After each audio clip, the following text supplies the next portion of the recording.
Hey everyone, it's Derek, and this is the Keeping Kids Safe section of our Keeping Safe training. My hope is that you, through our online portal, have done the core training and questionnaire, and now you are watching the kids section of the training.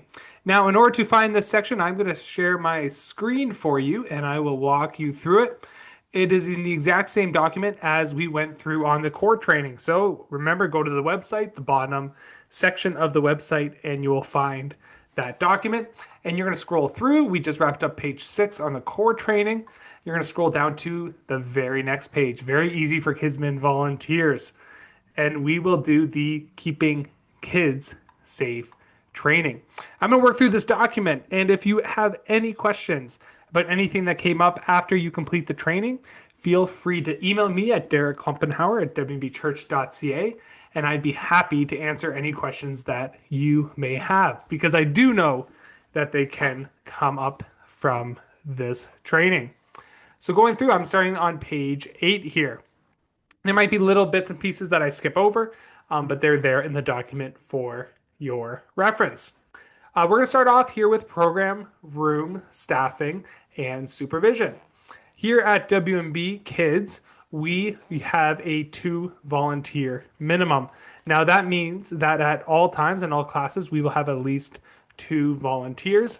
Ideally, these are not volunteers of the same family, which you see in the family serving together section. And it is also that it will not be 2 volunteers who are under the age of 18. Now, sometimes we do have this in a sense. Sometimes, for example, 2 youth teach together for Sunday school at WB Kids. And the way that we work around this is that we have a Sunday coordinator who's a floater. Sunday monitor who's a floater. And we also have the Sunday coordinator and large group leader who is also often a floater and an adult. In addition, there's also windows on all our different classrooms, which makes our classroom settings very safe as well. So with that, there's also open doors. Now we also have open windows in both our locations, Kitchener and Waterloo. And also we try to have doors open, but I do realize in certain situations that door just needs to be shut for noise. But we do have open windows, and we do say that whenever possible that the door to the room remains open. And certainly if there's only one volunteer in the room because of a washroom break, that door remains open. Volunteer to child ratios really are not your problem too much in the sense. We always make sure our classrooms are staffed well. Now, if there's ever a time where you're like, this ratio is way off, please don't ever respond to that yourself. Don't ever say to a parent, hey, we can't take your kid because the ratio's off. That's not for you to decide as much. That's the Sunday coordinator's job to work with that and deal with that and make sure other volunteers are found. Sunday coordinators, as I filmed this video in Waterloo, are people like myself, Emily, Teresa, and Hiroshi. They are people that you can turn to in Kitchener, Lisa Shu, Margaret. Great people that you can turn to for that. Now, if there ever is a problem with ratios, it often is in the infants, just because it's a smaller ratio. And that's where you can sometimes see that. Now we're going to move over to child security. Here at WB Kids, we use volunteer identification. You wear your blue lanyard. That is mandatory to be a volunteer. It is what shows that you're a volunteer. Not only that, we also have name tags, and those are twofold. So for volunteers, those name tags show that you are a volunteer and what class you're volunteering in. In addition, it also, through our check-in system, gives attendance of you being there, which is mandatory. So it is absolutely mandatory that all volunteers at WB Kids get a lanyard and also check in. Now, sometimes we do have what we call occasional observers. Most often, this is a parent of a child who is struggling. I know in Waterloo, this happens a lot with our Discoverers class. There's a child that's really struggling and just needs the parent to sit in on the day. That is allowed. However, that parent cannot be placed in a position of trust, certainly not doing washroom breaks with other children, or frankly, even being noticed, seen as any type of volunteer. They're there to be there with their child and work with their child. And also with that, it is supposed to be irregular. So that means they're not there every week. And if you ever notice that a parent is there like every single week, please come talk to Emily, myself in Waterloo, or Lisa or Margaret in Kitchener. Registration and attendance is something that we also do at WMB Kids. We fill out attendance sheets and we match that with the check-in system that we do. So that's why it's really important that we do both. So yeah, sometimes you wonder, why are we doing check-ins and attendance? Well, sometimes kids go and get checked in at the start of the service, but then they don't actually attend the ministry program. So it's really important that we can match those up and that we do those attendance sheets. Now, attendance we collect every Sunday and it's kept on file indefinitely. So that's a permanent record, which is really helpful if there was ever an allegation down the road, and we could even check, was this child even here that Sunday? Was this volunteer even here that Sunday? Really helpful to have that record of attendance. Looking down here as well, in terms of receiving and releasing children, when you receive children, make sure they have a name tag on them. And if you've seen those name tags, they have the code on them, right? And the name of the child and where that child's supposed to be. So yeah, just take a second to study those name tags on your first Sunday. And then also when the child arrives, make sure they have one. If they don't have one, don't just like throw the child into the hallway. Just take them in, but then come let the Sunday coordinator know. Or if that child's known to you, which we'll get to in a second, that's okay for you just to take the child as well. Now, with the codes, parents will bring the code to them. Now, in Waterloo and soon to be in Kitchener with our new printers, it only gives us one code, which means sometimes the parents have to keep the code to pick up another child. But what you really have to do is just make sure that when a child gets picked up, their name tag is taken off of them, torn up, thrown in the garbage.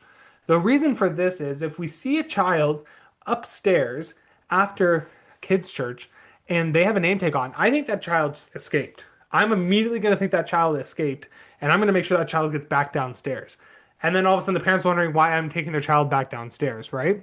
The name tag signifies when the name tag is off that the child has been checked out of kids ministry and they are then released from our care. There's also a liability aspect to that too, right? If something happens when the child's in our care, we have a sense of liability to that compared to, let's say, we released the child, took the name tag, child went with their parents, and then the child whacked their head upstairs.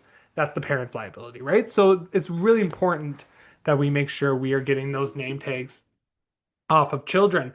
Now, if a child does not have a name tag and a parent comes to pick them up and you know the parent, if you can do 100% positive verification, you can release the child to the parent. But then remember, there's liability there, so make sure you're positive. If you are unsure, you can do what we call a child verification. What that is without giving the child any hint. So instead of saying your dad's here, your mom's here, don't say that at all. Just say to the child, who is this? And if the child identifies them, for example, as their dad, without having any prompt, you can release the child. Now, with this, too, if you do not know the person, ask for a piece of identification and get their name, write it down, and that way we can also just make sure if something were ever to happen, that you had that piece of ID and you know their name. Now, looking down towards consents, this doesn't affect you as a volunteer too much. You'll notice this more when you are a parent trying to register for something, but when our children participate in programs and events, they sign different consents like medical consent, picture consent, data consent as well. One thing that volunteers sometimes ask about is pictures. Are you allowed to take pictures of Sunday morning kids' church? The answer to this is yes, you can. However, you are not allowed without the approval of myself or Emily to post photos of children on your social media accounts. Frankly, we'll probably always say no. But what you can do is take pictures of different crafts the kids did. Their hands can be in the photo, that type of thing. Frankly, you could actually even appropriately take a photo of the back of a child's head. Identification comes when the face is showing, but if it's just the back of the child's head, you could take a photo and that could be completely all right. You are allowed to store any types of phones. So if let's say any types of photos rather. So let's say a child drew you a really cute photo and you wanted to remember it. You could take a photo of that child holding up that photo and keep it on your personal phone. However, you would never be allowed to post that to social media. Washroom guidelines. So for infant and toddlers, it is always ideal that diaper changes are done by the parent, and we use those codes on name tags for child pickup. And just before I forget, in addition, we do use those codes too for any child that needs to be picked up. We will go to the computer person in the sanctuary and get that code up to make sure that the child can be picked up if need be for any reason that they need to be picked up by the parent or guardian. But we always prefer parents to do diaper changes. Now, in Appendix A, I'm going to scroll way down to Appendix A. Oh, I went way too far. Scrolling back up, Appendix A, there is a diaper changing policy. I'm not going to read through it thoroughly here, but please reference it if you ever are in need of changing a diaper. That is also posted in the infant and toddler space. Now, going back up to the washroom guidelines. For preschool to grade 5, we use something called the buddy system. Very important. You are never allowed to take a child to the washroom on their own. There must always be at least 2 children of the same gender going to the washroom together for the buddy system. When you take a child to the washroom, you wait outside and you do not go in alone. Let's say a child needs help, you need to go get another volunteer or Sunday coordinator to come help you because you are never allowed to go into that stall alone and help a child. For our Discovers class here in Waterloo, we always send 2 volunteers. So 2 volunteers will go with the children to the washroom because they tend to have more needs there. So let's say a child needs help. For example, sometimes the door gets stuck. Right away, then there's 2 volunteers to help that child. If you have any further questions, the document outlines it in a bit more detail than I'm going to get into here, or washroom questions are always some of the most asked ones, and I'd be happy to walk you through that. Looking towards health and safety guidelines. For allergies, we never give a child any medication. We will not do that. That is for the parent to do.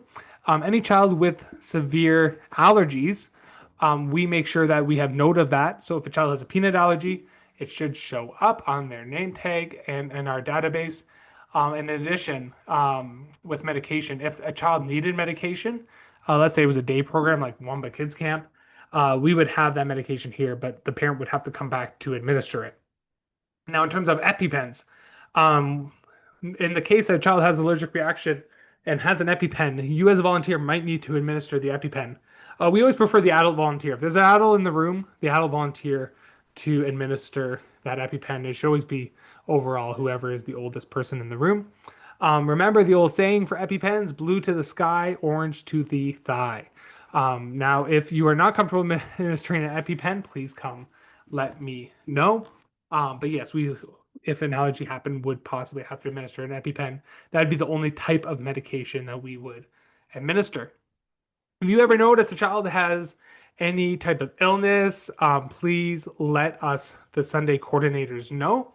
If a child were ever to throw up, what would you do? Well, what you would do is you would not just leave the child alone. You, as a volunteer or the other volunteer, would stay in the room with the child, ideally the teacher, and then the other volunteer would take the other children out into the hallway.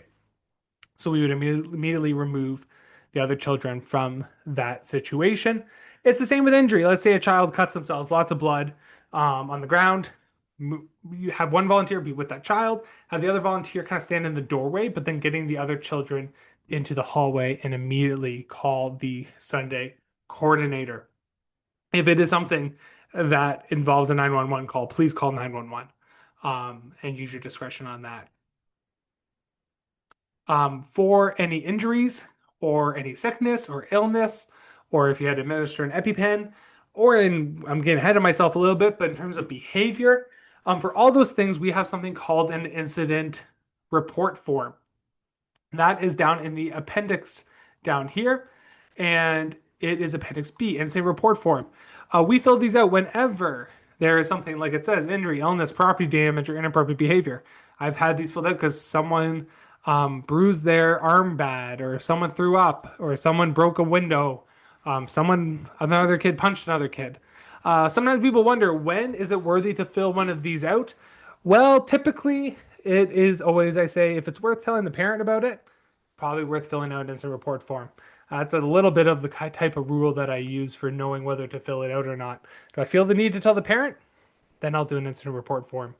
Overall, these forms are filled out by Sunday coordinators or myself. So you will never just have to fill it out on your own. We'll always work through with you with that. And in that way, you kind of don't need to know fully about it until you're doing it because we'll walk you through it. We're almost done here, just looking through fire emergencies. Please refer, there's different diagrams in each building that refer to the closest fire exit and plan. And we might be doing some more of that training for that as well. Social media and networking. In terms of kids ministry, you are not allowed to accept any other children's friend requests, follow requests, any of that. No engaging with children on social media and no texting children on your cell phones or social media. In youth ministry, that's a different policy, but in terms of kids ministry, so grade 5 and under, there's an absolutely no-go on that. Well, friends, we are almost done. We are in our last little section here. In terms of proper displays of affection, you can go look through that document, please, and read it through, and there will be a couple questions on the questionnaire about it. But just quickly going through what are some of the inappropriate ways to touch a child that you cannot do while serving as a volunteer. This includes kissing, coaxing a child to kiss you, extended hugging or tickling, touching a child in an area covered by a bathing suit, carrying a child who is grade 1 or older or having them sit in your lap. So you're allowed to carry infant and toddlers, you're allowed to carry those pre-K, JKSKs, but not carrying a child grade 1 or older. Being alone with a child, remember, that's kind of like the overall rule of thumb. Never be alone with a child. Avoid prolonged physical contact, wrestling or rough play, all forms of corporal punishment. That includes spanking, slapping. Like if a child was reaching for something, you can't just whack their hand away, right? If a child was really being a disturbance, you can't like whack the child. None of that. No forms of corporal punishment or physical violence. Finally, any suspected abuse. We take abuse very seriously here at WMB, and everyone has the legal responsibility to report the matter to the Children's Aid Society. As citizens of Canada, that is your legal responsibility. If you see any allegations of abuse, please report to the Sunday coordinator or myself. Now, if you ever saw the Sunday coordinator abusing a child or someone else, please talk to myself. If you ever saw myself, talk to Pastor Jeff. If you ever saw Pastor Jeff, talk to myself. Basically, just try to not talk to the person who is the perpetrator. In terms of abuse, there is a suspected abuse report form that I showed in the core video. You would never fill this out on yourself, by yourself. You would walk through this with myself. And if we ever had to make the call, I would do that with you. You never do that alone. You never have to make the call alone. You have to just let me know, and I will walk you through the steps of how to deal with that suspected abuse. Sometimes it seems really gray, and you're like, I don't know if this is abuse or not. You know what? I always say it's better to just be safe and just ask me. Doesn't hurt to ask myself or Emily or another Sunday coordinator, and just get a second opinion. Trust your gut in that, and just keep looking for the signs. At the very bottom of the document too, there's a very helpful document called Identifying and Reporting Abuse, and that will be actually the next video in this training portal. Now that wraps up our Keeping Kids Safe section. Like I said, there are some more details in the policy. I encourage you to read through, just become familiar with it. And we look forward to having you either continue as a volunteer or start as a volunteer with us at WMB Kids. Thank you for doing this training, everyone.